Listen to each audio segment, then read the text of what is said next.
Welcome, everybody, to Crusader Kings 1 Part 2, the sequel, with me, that one guy who made that one very popular mod, and also played that man that didn't have any land.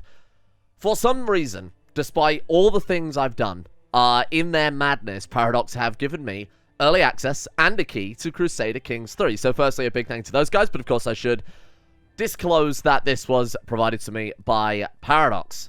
So, what have I got planned for our inaugural Crusader Kings 2 series?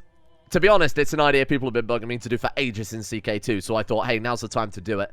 We are going to be playing a character of my own creation, because of course, it wouldn't be Roll1D2 Games, the channel, if I didn't immediately start messing with things before I really knew what was going on. So, the idea for this series, as I teased over on Twitter a couple of days ago, as I teased over on Discord as well, is we're going to be playing just the worst character I think we may have played in CK2 and CK3. Obviously, we haven't really done much of that, but out of all of the things we ever played, this guy may be the worst character I've ever come up with. The idea for this series is to go from the worst inheritable traits possible to the perfect human being. Ultimate eugenics as the first series. I bet Paradox are gonna love that when they realize, oh god, this is what he's doing. To be honest, I honestly wouldn't be surprised if other people weren't also doing this. There are actually achievements based around doing exactly this type of thing, and you know, it's CK2 or it's CK3 now, so you guys know what this is all about. Over on the island of Gotland, off the coast of Sweden, is a young man who is not normally supposed to be there. A man that I have inserted, oh god, a man that I have added to the game with my magic powers. We have Chieftain Stramara of Gotland. A man who isn't normally here, like I said, a kind of pseudo-random, oh he's really bad this time, man with one big caveat, and that is he is maybe the worst human being who has ever lived in the whole world. Our journey is going to explore, hopefully making his dynasty not terrible, but we're also going to be focusing quite heavily on the new mechanics. We're going to be focusing heavily on the new bloodline mechanics, the new inheritance mechanics, the new traits. I figured this was one of the best ways to explore this new dynasty building experience by building a dynasty from something that's terrible to something that's good. That way, the 4,000 or so hours that we've got in CK2 hopefully won't give us too much of an easy time, given that we're starting with just a terrible character. Maybe the worst go I've ever played, like I said. So let's give it a go. We are starting with no player heir. As for the game rules, I will customize these very slightly and go over them very briefly in a second. I'm not going to try and tutorialize too much in this series. I'm sure many of you guys can watch 1,000 YouTubers, all of which are doing very similar things, myself included. I'm sure there are people out there doing dedicated tutorial series who would be a lot better and a lot more suited to explaining how the game works, because I've had actually very little time with the game. Simultaneously, along with this video, is going to be an hour-and-a-half video on the modding aspect of things. The little that I currently understand about the modding, the little I've been able to reverse engineer, is going to be available over there. Go check that one out if you are interested. Even if you think you have no interest in that type of thing, you might surprise yourself, because it is simpler this time. Not simpler, easier to get into, but more difficult to master. I think it's more approachable. So go and check that out, even if you wouldn't normally take a look at that side of things. So I think, again, you might be quite surprised. So there are a few caveats to the game rules, which I will quickly explain. I've kept everything more or less on default, with the exception of the end date. I've decided we might as well just go all in on that. I've very much doubt we're going to play a game all the way from 867, the first start date, through to the 15th century, but why not? I've also disabled generating families for the player, so you can have that on or on just for the AI. On for the AI is fine, but we obviously want to have that maybe a bit more of a struggle, trying to find somebody who will marry this poor man. And God help them if they do. And then finally, I have disabled character nudity, which is an option in CK2, CK3. I believe this is actually the first Paradox game that's ever received an M rating. It might be down to that. It might be down to some other things that I've noticed in the files as I've been scurrying around through them. So we'll maybe see those as we get into things here. But those are the rules. Everything's set to default besides those three. Let's dive in. Again, I'm not going to tutorialize too much, predominantly because I haven't really got much gameplay experience in CK3. I've played for, I would say, probably about 2 hours of actual gameplay. Almost all of that has been on speed 5, so I'll do you guys a favor. Even though it goes against my very soul, I will slow down. I will limit myself to maybe speed 4 or maybe even speed 3 if I'm feeling particularly generous. We're not going to go too butt wild with things. I will explain briefly, for those of you who haven't seen what's going on with CK3, some of the interfaces. We'll only touch on them briefly for this episode, but again, I imagine there are so many better YouTubers out there who could actually explain the game because they understand it better than me. So, let's take a look then. First big changes between CK3 and CK2, one that is what was immediately apparent to me, was the addition of this little bar down here, and that is the stress level. Now, this is something I've been asking for so long with CK2. It is something I actually tried to emulate. You may remember, for those of you who watched it, the Joris Bonson series, where we had particular limitations on education for children, way of life focuses based on personality. I tried to emulate something similar with that, but obviously not to the degree that Paradox have done it, because I think that would be unfair to say that. They've got this whole stress level where characters have a particular personality, and if you go against a character's personality, or if particularly terrible things happen to them, for example, let's say someone kills your entire dynasty, not that I've added a button that does that or anything already, but if that happens, then that will accrue a significant amount of stress. Again, the most predominant way this is going to happen is through negative effects, but more likely you as the player are going to cause it by going against who the character is. And I actually really like that, because it means that you can't just do what we ended up doing at the end of CK2 and having this kind of mechanical system in place. You know, always going thrift focus with children, always going for particular events in particular societies and min-maxing to the extreme, because now RNG is going to kind of screw you a little bit on that, depending on how the personality of the individual comes out. Anyway, let me introduce you to our guy before I get too much further into mechanics here. We are Chieftain Stramara of Gotland, of House Durer. We are impatient. Oh god, these are the random traits. We're impatient. We're chaste. Oh, for God's sake. And we are arrogant. Good. Yep, this is fantastic. We are, however, a charismatic negotiator, so a little bit of bonus to diplomacy there. And to be honest, if anybody needs it, it's this hideous mistake of a man. We are hideous, quite literally. That is, so CK3 actually has 3 negative versions of traits and 3 positive versions of traits. So in CK2, you had Quick and you had Genius. In this, there is Quick and Genius, but there is also a +1 to everything in the form of, like, Bright. I don't remember what it's actually called. Obviously, it would take a while to get used to the new traits. But similarly, the opposite is true for, you know, in CK2, you had just kind of ugly. But this, there's, like, slightly ugly, ugly, and really ugly. And we have got really ugly. We actually have the highest level of all the negative congenital traits. These aren't all the congenital traits in the game. They're actually a huge amount. But these are the kind of 3 main ones. Appearance, we've got Thought, which in this case is an imbecile, -8 to everything. What have I done? Monthly lifestyle experience, -30%. The trait is congenital, of course. And we've got massive negatives to our diplomacy. Also gone with Feeble there, too. Feeble is essentially the equivalent of Weak from CK2, but again, whereas Weak was kind of just that middling layer, this is the most severe version of Weak. Prowess, personal combat, in this case, -6. We get a severe health penalty, as you would with Weak in CK2. We also get -10 attraction, and that, of course, is congenital as well. So we are starting with just an incredible guy off the board here. I've also decided to go for Gotland. Now, the reason I've decided to go for Gotland is very simple. If we're bringing people to our court, they're probably going to want to leave in a hurry, and they're going to need a friggin' boat to get away from me. Oh, to be honest, the reason I chose Gotland is because it's a relatively small realm, so it's not going to be too overwhelming for those of you who have no experience. Now, the first time I played CK2, I actually did play in Sweden. I played in Upland, and I ended up conquering all of Scandinavia, and then Scotland subjugated me, which was a strange twist of fate, but that's just how it goes, I guess. They ended up having just this crazy doom stack through reasons I couldn't quite understand. Out of experience, obviously. So this time around, I figured Gotland, you know, it's relatively small. It's got 1, 2, 3 holding slots, along with, of course, the tribe of Bisbee. Of course, baronies now are the actual physical locations on the map, and the county is just kind of the whole thing. Similarly, you can see you've got the county of Upland there with the 4 baronies inside that, and then the duchy of Upland is the entire thing. So Gotland is actually fairly straightforward. You know, it's a relatively small realm. It's also defendable, too. It means that we're not just going to get suddenly attacked, and even if we are, we've got an island to defend from. So, makes it a little bit easier to try and keep the round together. Hopefully I'm not going to mess things up too much while we're focusing quite heavily on the diplomacy, the character building side of things, which I'm really looking forward to here. And that's what this game is about. You know, it's dynasty building. They've definitely drawn the line between this and their other grand strategy games by saying quite clearly CK2 is about the character. It's about the dynasty. And CK3, sorry, is about the character and about the dynasty. Hence why they've gone to all this effort to get these 3-dimensional characters. quite literally in this case, three-dimensional in the term that they are also, like, have very distinct and game-impacting personalities. So, sorry, I got very distracted there. Game journalist hat off. Let's get back onto the war crimes. War crimes hat back on, which I think has a spike on it. Anyway, we have a lifestyle. So this is obviously the big system here with CK3. God, he is atrocious. I don't want to look at him.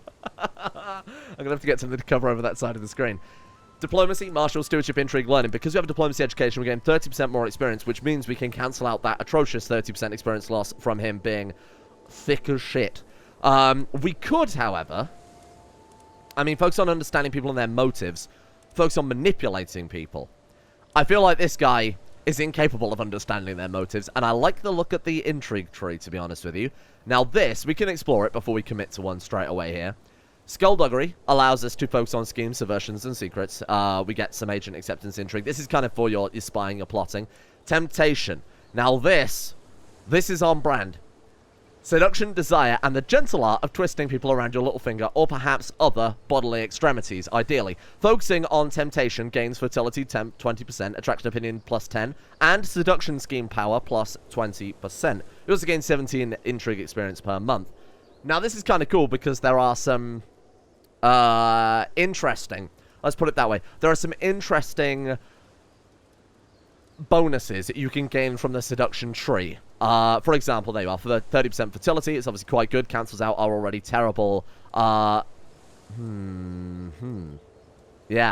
That was obviously going to be what we were building up to there, but I didn't quite realize that it did what it did. Removes the incestuous penalty from your seduction schemes, targeting adults over the age of 19. Oh, well, that's good. Right. Wow.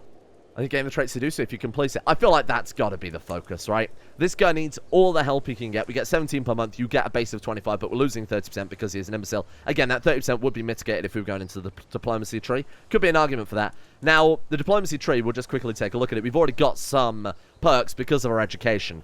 So we've got benevolent intent. We get slightly higher bonuses to our schemes, to our swaying schemes specifically. We gain higher monthly prestige per our level of dread. Dread is another mechanic. If you are familiar at all with the CK2 Game of Thrones mod, it is a very similar system to that, whereby you can encourage dread in the people that you face by doing things that would be considered dreadful, I guess. Torture, crushing rebellions decisively. Things like that will make you a very terrifying ruler. And then we've also got Praetorian Guard, monthly prestige per night, 2%. So those are just things that we've got going on there. I feel like this is very ambitious for this guy, going down the August tree. So we will focus on Seducer, because mainly I think the comment section will never forgive me. So let's absolutely get on board with that one. Speaking of getting on board, we need a wife. And I think trying to look for any particular character to wife is going to be a bit folly, isn't it? So let's just go ahead and dig up absolutely anybody. Oh, C is the shortcut for character finder there, sorry. Let's take a look. Opinion of you, dare I ask? Is there anyone... Okay, before we start looking outside the round, because let's be reasonable, we're not going to be able to invite people to court. Let's see if we've got anyone in our court to start off with. Vigdis, she's 31, humble, forgiving, impatient. What we want to do, in my opinion, to start off with, is try and focus on getting rid of hideous, imbecile, and feeble. I think we just want to try and focus on getting rid of that with the power of RNG. You know, hope that we get a kid who's born only imbecile and feeble, and then hope that that kid's kids are born only feeble, for example. We could try and go completely the opposite direction, where we end up with, you know, maybe someone who's attractive, and try and cancel it out completely. What has she got?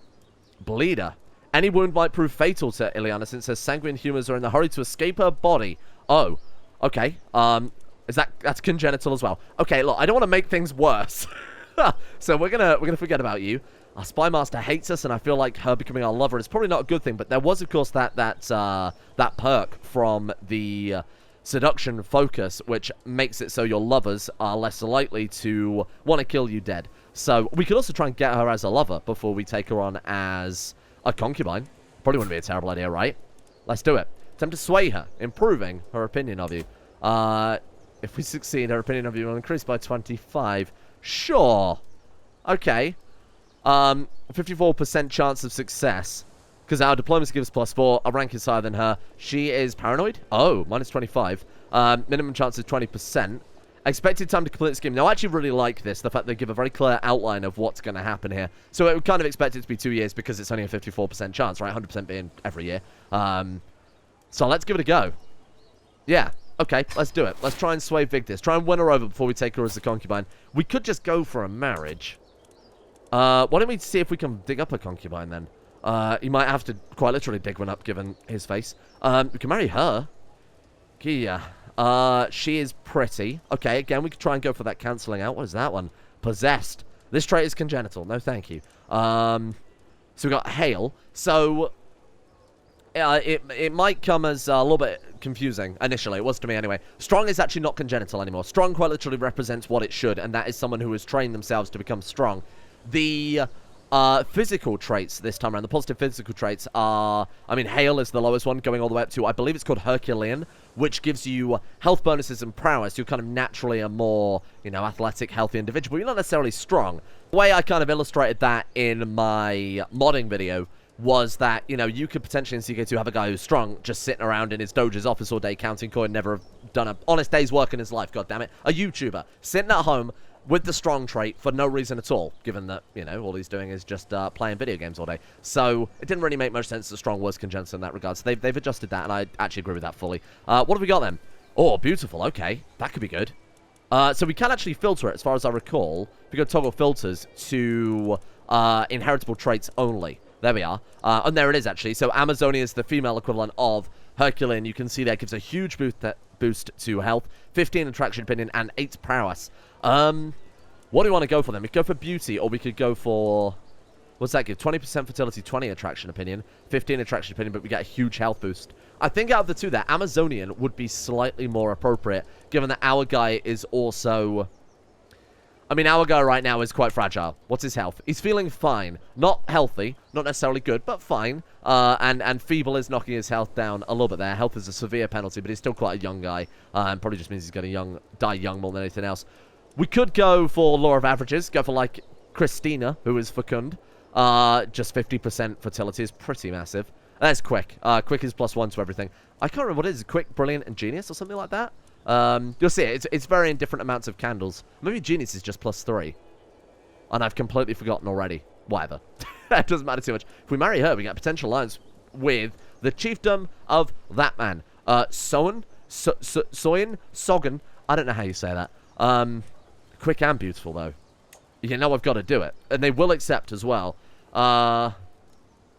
She is marrying up, so it's her marriage. She's the one that's kind of putting herself there. She's not up for it. -15 from her own opinion.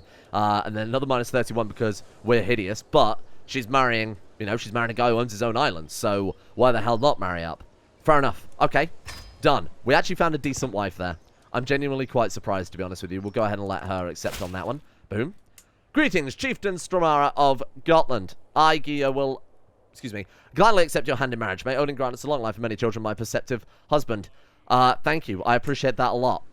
Let's hope that seduction focus actually comes into effect there. And you can also keep track of your scheme down at the bottom as well. You see kind of the progress, the success chance there. Who should we take as concubines? Why don't we see if we can actually track some characters down? You know, we might as well... We've got quite a difficult start going on here, so I think it probably wouldn't hurt if we maybe put a little bit of effort in. I know it's very off-brand for me, but we'll see if we can find some... Again, the filters just specifically to filter down to inheritable traits is really good.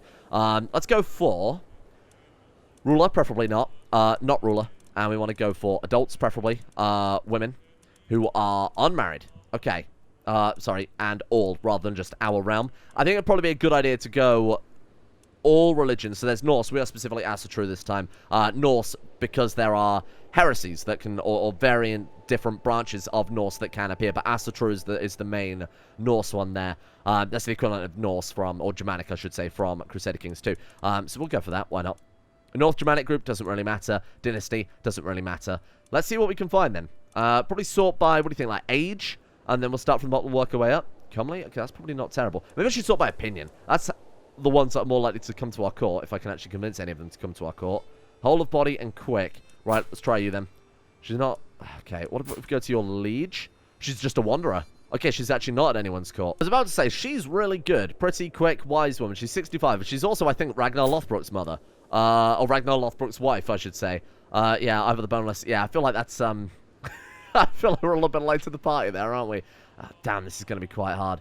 Freya, she's 16. Okay, she's also a wanderer, so she's almost certainly not going to...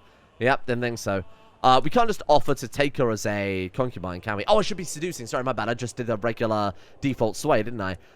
We should be seducing them instead, so we'll go ahead and restart that plot on the other person in a second. I think just law of averages is going to be the thing that we're going to have to rely on here. There's almost certainly no one going to join our court, especially as we go further down this list. They're going to hate us more and more and more. Yeah, sod it. Let's stick to our courtiers then. So first things first, let's go back to you and restart that scheme with the right scheme. Let's go ahead and cancel that. Excuse me. Let's go for seduce.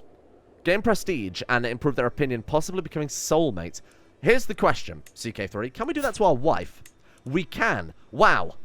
That's a nice change, because that was something that always annoyed the shit out of me in CK2, was that you couldn't seduce or romance your own wife, despite the fact there would obviously be some bonuses to that. I mean, what do you think? Soulmates or lovers? Let's be honest here. Oh, God, 0% no success chance because we're hideous? Quick dislikes imbecile? Oh, come on. Okay, well, let's go for soulmates then. Romance. 0%. Oh, God, art imitates life. Wow. What if I send you some money, please? Fine, we don't need you. We don't need you. Get out of here. Let me see if I can find someone else in our court. Vigdis. She is 31. Fine, I'll take it. Seduce? Oh, God, no one's up for a seduction. I think we're quite literally too stupid and too ugly to seduce anyone. That was unexpected. Okay, in that case, we'll go back to the original plan, which turns out that was the best one, just trying to sway them. Probably wouldn't be a terrible idea then. So who is it we were trying to sway before? Our spy master. Yeah, I think that's a reasonable... We could just make her a concubine, to be fair. Children born of this partnership will be born into House Durur, and our potential inheritable traits are just god-awful, to be honest with you. So we'll take Vigdis as our concubine. We'll just take everybody as concubine, and we'll try and sway them after the fact. I'm sure that'll go fine. Okay, that'll do it. Done. So we now have 3 concubines lined up, and they all absolutely hate us. Brilliant. Oh, to be a ruler, huh? Things of note immediately. We've got no heir of our dynasty. Obviously, that's a problem we're going to have to work on. Now, the issues in CK3 are much more streamlined than CK2, whereas at the top of the screen on CK2, you get different notifications for claims that can be pressed, for, you know, children without educators, for empty council positions, whatever else. They are all just nested under the issues banner, which I think is obviously a lot neater, much nicer to look at. So, current things to concern ourselves with. They're not endorsed by our realm priest. We could just send him some gold. I think this is where we try and sway him. Sway Orca. Yeah. Opinion will increase you by 25. It's going to take 2 years to complete. I think that's a reasonable thing to try and do. Win over our religious authority in the realm. We've got a few champions. Now, champions are your commanders, basically. It's probably the best way I can sum it up here. You can invite them to court. It does cost prestige, though. It costs 150 prestige specifically. 3 able-bodied men with 12 more prowess will arrive as guests at your court, at which point you can recruit them. So courtiers come and go a lot more than in CK2. You don't just get randomers turning up, at least not permanently. You know, they'll turn up and then they'll leave unless you actually, you know, make the effort to recruit them here. Do you want to do that?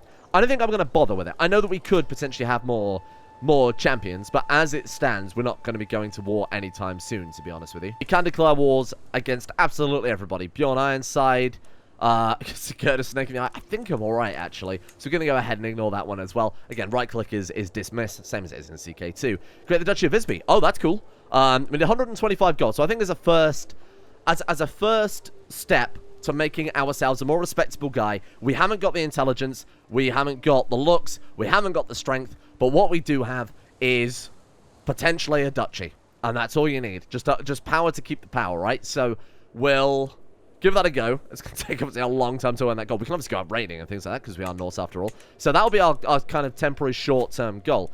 Now, some of you eagle-eyed characters might have noticed out there as well, I've got a couple of decisions that actually aren't in the base game. So I actually created a kind of ruler designer, so to speak, which I'll only talk about this briefly because we're not actually going to use it this series.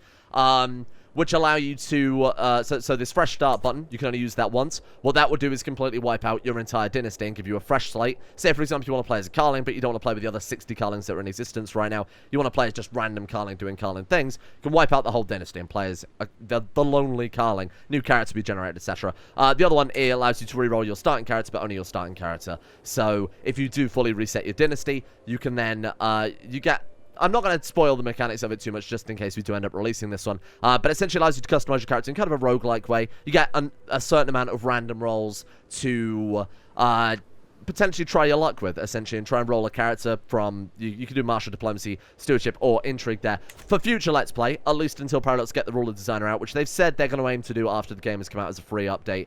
That will kind of just be a helpful thing to me, but if people are interested, I'm more than happy to release that stuff, obviously. But again, those are just what those are. Figured I might as well explain that. That's nothing special about my particular pre-release build or anything like that. I'm going to take a pilgrimage. To be honest, I think we need to do whatever we can to improve everybody's opinion of us. This will probably also impress our priest as well, who doesn't like us too much. So one of the cool things, I actually like this quite a lot, is unlike decisions in CK2, where you press a button and then you either say yes or no, this will actually bring up a screen kind of dedicated to it. So you can sort of see what you need a bit more clearly than you can in CK2, and you can confirm that with a bit more grandiose. It's time for me to set out on the journey to one of the holy places, but which one? We go to the site at Sigtuna, temples at Roskilde, to Brunswick, or someplace else. Let's stay relatively local. Let's just go to Upland. Let's stay within Sweden, because I'm not really sure. I'm not really sure I don't trust this dude not to die immediately. I'm not sure I trust this guy to tie his damn shoes by himself. Right, let's go ahead and crank that speed. Mr. Streamer, you said you wouldn't play on speed 5. To be fair, we are going on a pilgrimage, so...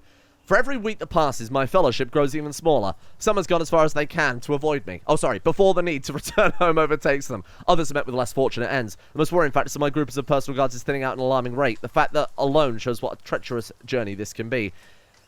We lose 50 gold, but we employ some foreign guards. Now, bear in mind, we are at minus 36 gold right now. I'm not a particularly big fan of that. Or, all I need is the protection of the gods. We gain 10 stress because we're arrogant. However... we do gain that divine protection, which is a modifier. I don't know if there's a way to actually check what the modifier does. Oh, it turns out you just hover over it. Crazy that. This character has safely travelled the land with almost no protection, so we gain some piety. 5%. Oh, that's interesting. You can do percentages. That's really cool. Diplomacy per level of devotion gives us +1, and then -1 intrigue per level of devotion. So the way devotion works is that there's two systems, there's renown and devotion. Renown is basically how prestigious your dynasty, your realm is, you know, you build up over a long period of time. I guess the closest analogy would be your score from CK2. And then devotion, same thing, but for religion, more or less. So, I mean, obviously we don't really have to worry about either of those right now. We'll take the stress, and I think we'll take the divine protection, because 50 gold as the ruler of a random tribe on a random island is going to be... that's going to set us back hundreds of years. I'm finally here, body and soul, at the great temple of Sigtuna. As the Hofgodi offers me blessings, I reflect on everything that happened for the gods to bring me here at this moment in time. You gain 250 gold. Wow, that's pretty massive. Because we have the ancestor worship tenant, these of course are your doctrines from CK2, you gain the in the footsteps of my forebears for 10 years. What does that one do? Close family opinion +10. Hopefully that includes wives and concubines, to be frank. And there you go, you got a thing there saying that we are on a pilgrimage. I've walked the holy path. Brilliant. And that's the pilgrimage site. That's cool that they actually mark places on the map to show exactly where we're going. That's cool. I actually didn't notice that the first time. I thought that was just a little pop-up at the top there to show that we're on a pilgrimage, but no. That's really nice. That's quite a fun little thing, huh? My journey's been a long one. I've finally come home again, with much remains the same. Something has changed me about how the Godar and half-Godar treated me. I have undergone the journey of a holy man, and they insist it change something about me, whether I can see it myself or not. I swear to God, if I see any comments about people saying, Mr. Streamer, that's an Eth, in Old Norse it was pronounced, don't care. It's good to be home. We're not here. We're here to commit war crimes, and we're here to commit eugenics, okay? We're not here to commit to good vernacular and well-in pronunciation. Speaking of which, we still haven't had any kids. To be fair, we have been home for about 2 seconds here. So who are we currently... well, so we're swaying our Godi, aren't we? And I think unless we actually get some experience, you can see our experience actually ticking up there. But until I think we get a couple of levels... oh! Until we get a couple of levels, we might as well forget about trying to maybe romance people for the time being. Face smiles upon me, my concubine Asta is bearing my child. Potentially. I cannot wait to hold the babe in my arms. All 3 of them. Oh, here we are. So, you do get events whilst you are swaying characters or scheming against characters. I guess the closest thing I could relate this to in terms of CK2 is, say for example you got a murder plot in CK2, you can say, I know just the guy for the job, or I know a guy who has a snake to start a murder plot. That's kind of something similar here. While hosting lords and ladies from the realms near, far, some opportunities to portray my goatee, Orca, in a good light have presented themselves. My lord, pray tell, who's the most elegant person you have heard of? We can say Orca without a doubt. We do lose 75 prestige for that. However, the scheme progresses, and his opinion of us increases by 10. Or, we say, me, of course, we gain 75 prestige, and we lose 10 stress because we're arrogant. Look, we're going to sway this dude eventually, right? I think for the time being, let's throw away some stress, and let's gain a little bit of prestige, because prestige is all we've really got to work with. Now, I'm curious, can we build buildings out of prestige like you can in... Oh, we had a son. Wow. Praise Freya. Astra's given birth to a perfect little son. One day, charge you would carry on my legacy. What name would befit a chieftain? Your newborn son is your new heir. He looks a bit hideous, doesn't he? Maybe, I mean, all kids look hideous, let's be reasonable. And fresh babies. What's the word for that? Newborns. That's the word. Look a bit hideous. Asta, what have you birthed me, dare I ask?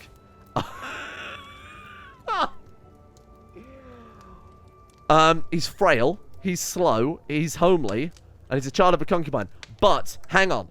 He might be frail, slow, and homely, but my god, he's an improvement over our guy. He's actually a direct upgrade. We're hideous, imbecile, and feeble. Actually, he's quite a significant upgrade. Imbecile to slow, that's a -6 difference to all stats. Although I should say it's a +6 to difference to all stats, obviously. Homely is better than ugly, or hideous, whatever we are. You can tell, because the frog looks different. And frail is obviously significantly better than the egg, which is split all over the floor. What's it called again? Feeble. Wow. Name him after us. I wouldn't dare give him such a horrible name. He does look a little bit Master Yoda right there. He does look a little bit Master Yoda. So there is only one name I can think for him. Well, I need like a... I've got it. Yodin.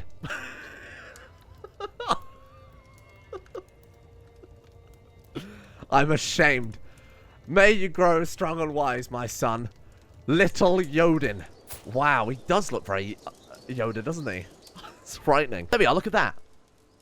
Oh, we actually managed to get it there. We actually did sway him and gain some opinion. Started endorsing us, so now our church holdings are well under control. I'm not entirely sure what it means. I mean, obviously in CK2, if your round priest endorse, you get taxes, or piety from them, so I'm just assuming it's a similar thing there. I actually don't really know. Church holdings, we don't also have any. It's probably worth mentioning. But I assume him endorsing us is good for reasons.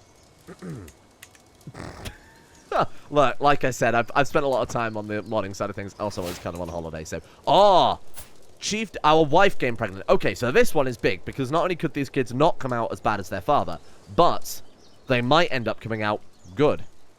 We might somehow strike it out here. We might hit that home run and get a quick, beautiful child. I think it's very unlikely. Oh, cool.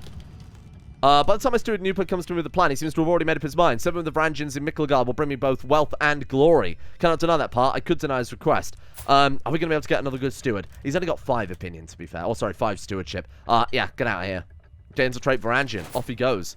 What does the trait Varangian look like? You have to reset characters, I've noticed, to get their new traits to turn up. There it is. So Varangian. That's quite cool, actually. Diplomacy +1, march +2, power +2. Not really as good as it is in CK2, but of course the balance is going to be completely different, so take that with a grain of salt.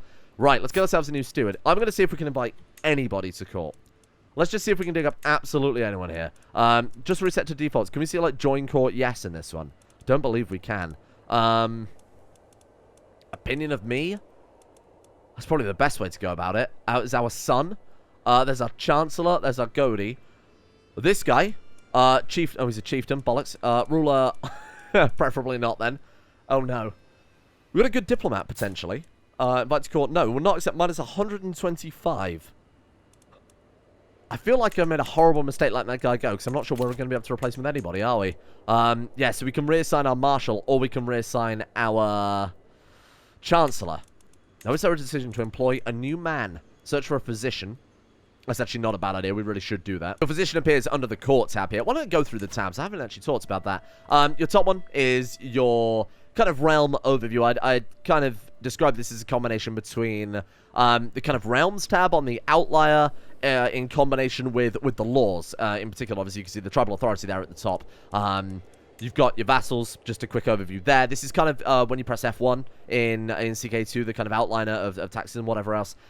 This is a much more simplified way of seeing that. A much more, not simplified again, but nicer way of it being presented, to be honest. Succession, you can see succession laws there, so Confederate partition, basically gavel kind, and then male preference. When you die, your player character will be Yodin. God damn, I've already ruined this, haven't I? But like I was saying, we've got the round tab, we've got the military tab. Military, you raise your armies quite simply but at the press of a button. Armies are so much better in this. I won't talk about it too much in this episode. We'll see it in a future episode, but armies are so much better in that they will basically spawn in at a rally point and reinforce at a rally point. You don't just raise the 50,000 men in your capital if you're playing the Byzantines and doomstomp them. They take a while to appear, but they can appear wherever you decide to send them. So think of them as kind of moving over there, but in a way that they can't be interacted with as a trade-off. 287 levies. We got throughout 5 champions. Again, they're kind of our commanders. Man-at-arms work slightly differently. Obviously, just your retinues. But those have quite a hefty prestige upkeep with them this time. And you can kind of create the regiment, and then you upgrade to have multiple bands of the regiment, rather than creating multiple versions of the same thing. Again, a much more streamlined system than in CK2. Let's go ahead and search for a physician. I feel like that's just something I should have done. Really, there is also a way to, I don't know if you saw it there as well, we can notify when the decision becomes available, essentially set it as a notification decision like you have in CK2. I think that's probably not a bad idea. That's pretty much it. The court tab is slightly different. Now, your wife in CK2, your spouse in CK2 obviously gave half her stats to your own. Instead, you can say, give half your stats to your own, which, as you can see there, gives or some stats. Diplomacy, martial stewardship, learning, and intrigue. It's a proportion based on her own stats. But you can have her focus on particular things instead, which I think is a much better way to handle spouses, rather than them just kind of sitting around being a permanent bonus. You can actually focus on different things, maybe where you're weakest, or maybe double down on an area where you're strongest. Say if you were playing a massive economy-based round, you wanted that little extra stewardship as well. Makes marriages a bit more impactful, particularly if you want to go for a spouse who has a massive skill. That's obviously going to in turn affect you. Also, your jobs are obviously in relatively the same place. Also relatively similar to CK2 as well. And that's it. You got your decision tab, your factions tab, very similar to CK2. Intrigue is, again, similar. Your prisoners, unlike the intrigue tab in the CK2, are found in your court, which just makes more sense. There's a lot of things that just make more sense in this game. I feel like hindsight has been massively beneficial over the course of, you know, kind of the CK2 development to Paradox here. Schemes, hooks, and secrets. And that's really it. You can see our personal scheme there. We haven't discovered any scheme secrets. We haven't got any hooks or any secrets so far. You get a hook on Dynasty members, by the way. That's why Yodin is in there as the Dynasty head. We do get a hook on little Yodin, but we have no secrets. We have no hooks on us, and we also have no secrets for now. I mean, it's no secret that we're in hideous amounts of debt. What is full of dangers, even to a chieftain in his court. So in CK3, you actually get an option of good physician, but cost gold, and bad physician that don't cost gold, or is cheaper. As you can see Linda there, she's a schemer, she's an unyielding defender, skilled tactician, callous, trusting, and arrogant, but she has 10 learning. By comparison, we have Thorolfa, who is chaste, gluttonous, zealous, skilled tactician, military engineer, doesn't really have the qualifications for court physician, which is why, you know, he seems enthusiastic, if nothing else. I think I'm going to pay him because, to be honest, if nothing else, he's also a really, really good backup commander. He does come in as a champion, too. That's interesting. This morning, I had a delightful encounter with a charming young servant. We joked, we laughed, and we parted with glad hearts, all because I made the effort to be somewhat more personable. Somehow, he sent someone else, and instead I can only assume wore a bag over his damn head. Perhaps I could apply this bout of flirtatiousness to confidence to more than just my personal affairs. You gain awkwardly coquettish. That looks suspiciously French. Attraction opinion plus 15 and courtier opinion minus 5. That's actually pretty good. It's actually quite a lot. Courtiers are all annoyed because he's being awkward, but he's making an effort, which makes him more attractive. Confidence is key. Lingering touch teases us up. We can be overly coquettish, which is just that, but more. Plus 5 to the attraction and minus 5 to the courtier opinion. My gaze alone could charm Loki himself. Is that an even greater... Yeah, see, this is what I was struggling with before. Oh, I can't see what it does. Oh, they've stopped working. I don't know what I've done differently. Did I move the menu? My bad. Whatever. You gain 35 stress because you're chaste. It's probably worth the stress as a trade-off for trying to make this guy a bit more... Yeah, let's do it.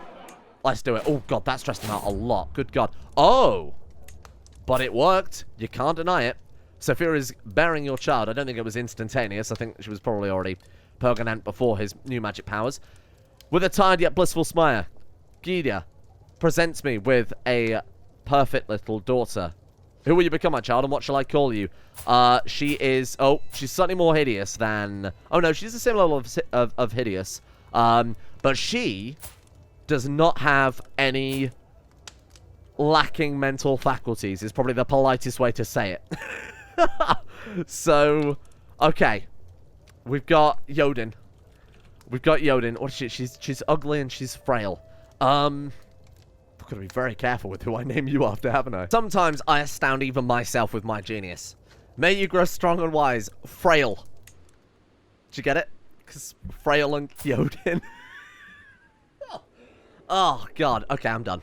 I'm out. Thank you for watching Crusader Kings 3, the start. This I might as well call this an episode 0. No, we'll stick with episode 1. Because we haven't really done much today, besides guarantee that this dynasty is not quite a dumpster fire. We've started to quell the dumpster fire, but we do plan on converting that dumpster fire into a one-bedroom apartment. This metaphor's falling apart quite quickly, so we got a long way ahead. But again, I don't know quite how much to tutorialize. I'm just going to go under the assumption that you guys kind of know what's going on here without going too much into the interface. I'll mention it if it's necessary. Maybe when we get into Warfare, I'll talk a little bit about that. But this is going to be interesting. It's something we've never done in CK2, and it's something I know a lot of people have wanted me to do for quite some time. Especially when you get to the bloodline system. Seriously, hold on for that, because they are... In fact, can I bring it up? Here we are. Let's go ahead and open, not the dynasty tree, the legacies. These are awesome. Noble veins, chance of inheriting good congenital traits, 30%. Chance of new good inheritable traits, 30%. Convergent blood, chance of reinforcing them, 30%. Resilient bloodline, chance of inheriting bad traits, down by 30%. This is incredible. Life expectancy +5. The bloodlines are really what I'm here for, and that was kind of the whole thing that inspired this series, to be honest with you, because I think they look really cool. And we've actually gained a good level of splendor. And this is, again, we're going to gain that from... those are house words. You know what we've got to change tomorrow. Don't let me forget.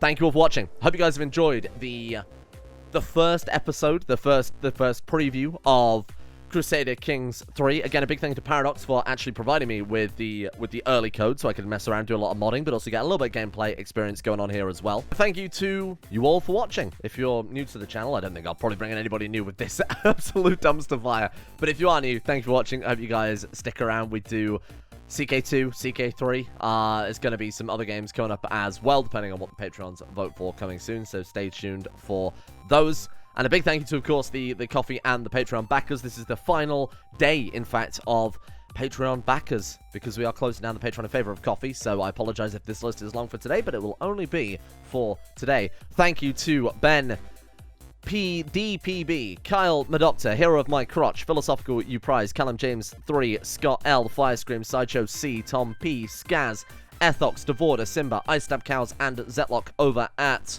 Coffee. And a thank you to our Patreon executive producers as well, including Darth Hawk, Vacuous Backers, Xerix, Under the Couch, Layla, Pang Power, Facunda Vasquez, Anthony Gawley, Chris, Justin Rules, Angelo, Michael Mullen, Scared Blueberry, Crow Skull, and Shay for their support at the executive tiers over on those various platforms, where there are a lot of names I'm reading even. Thank you as well to Ribbit, Panther Pearl, Athom, Monster, The Thick Mick, Noisest Dungeon, Dancing Lucifer, Conchuabi, Groggy, Ray Karinga, Sanet Lover, Madness, Elnada, Stormcrower, and Pyrotica over at Coffee. And for the final time ever in the history of everything, a thank you to our final patrons, including Llewellyn Thomas, Panther Pearl, Devorder, Aramis, Prometheo, Voodoo Mumbo, Archbishop, Danny, Mythomatic, Couchsitter, Grey, Luciola, Betibus Max, Tempe, and Fenrir. A thank you to you at home, and thank you to Paradox, thank you to Crusader Kings, thank you to... God, I don't know who I've got to thank. Who made OBS? Those people. Thank you to those guys. Thanks to me. The most important one of all.